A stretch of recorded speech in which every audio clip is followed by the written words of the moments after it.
Setelah Prabowo Gibran sah menjadi presiden dan wakil presiden terpilih, sejumlah partai politik yang semula berseberangan mulai melakukan manuver mendekat pada kekuasaan. Lalu kita akan lihat apakah keuntungan dan juga kerugiannya jika begitu banyak kekuatan politik merapat pada satu kekuasaan. Kita simak laporan khas redaksi.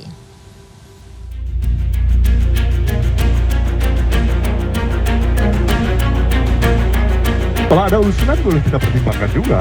Kita berkomitmen terus memperjuangkan perubahan. Dalam konteks itu, Bu Mega akan mengaitkan dengan bagaimana positioning PDI Perjuangan.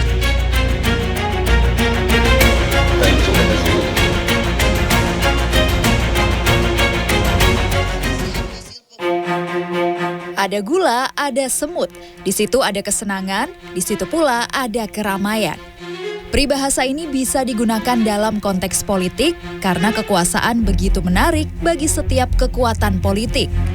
Dalam Pilpres 2024 usai Prabowo Gibran sah menjadi presiden dan wakil presiden terpilih pasca putusan MK, suara-suara yang mulanya oposan kini seakan menjadi kawan.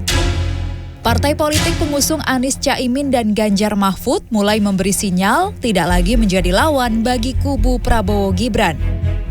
Partai Nasdem melalui Ketua Umum Surya Paloh mengatakan putusan MK adalah final dan menyebut hak angket DPR soal dugaan kecurangan pemilu tidak lagi relevan.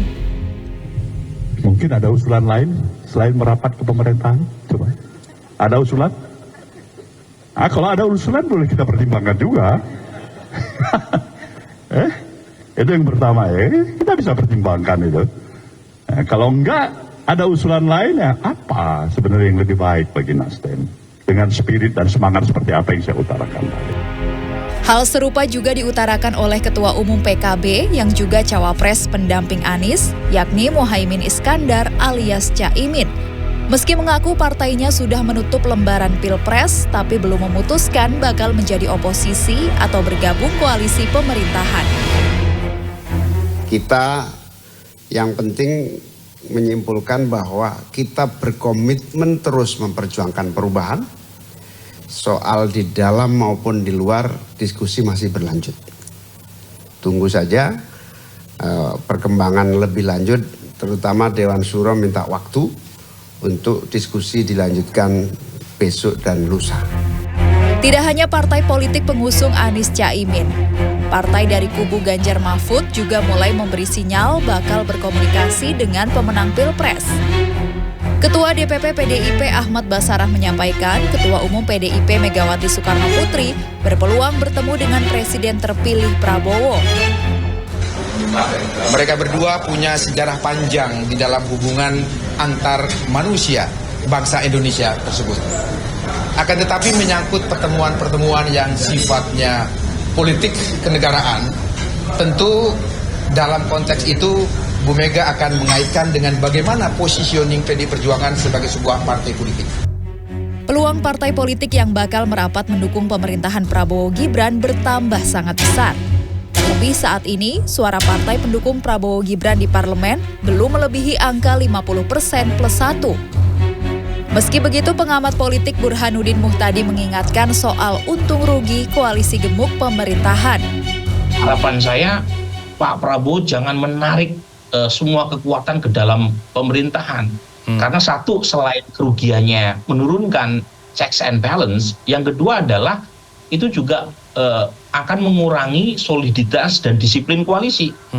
Jadi bayangkan kalau misalnya semua partai ditarik, itu kan tidak ada yang gratisan tuh dalam konteks power sharing, pasti ada harga yang harus dibayar. Sementara itu, kubu Prabowo Gibran mengaku membuka peluang untuk kekuatan politik yang sebelumnya menjadi lawan untuk bergabung. Wakil Presiden terpilih Gibran Raka Buming Raka mengaku bakal menemui sejumlah tokoh politik dari kubu paslon nomor urut 1 dan 3. Ditunggu nanti setelah KPU, kami akan menemui tokoh-tokoh yang kemarin belum sempat kita temui. Kan tujuannya untuk silaturahmi, dan dari paslon 01, 03 kan juga sudah menerima putusannya. Hasil pemilu legislatif 2024, partai pendukung Prabowo Gibran sejauh ini hanya menguasai 261 kursi dari total 580 kursi atau sekitar 45%. Sementara kubu Anies Caimin menguasai 167 kursi dan PDI Perjuangan pengusung Ganjar Mahfud menguasai 147 kursi parlemen. Tim Liputan CNN Indonesia.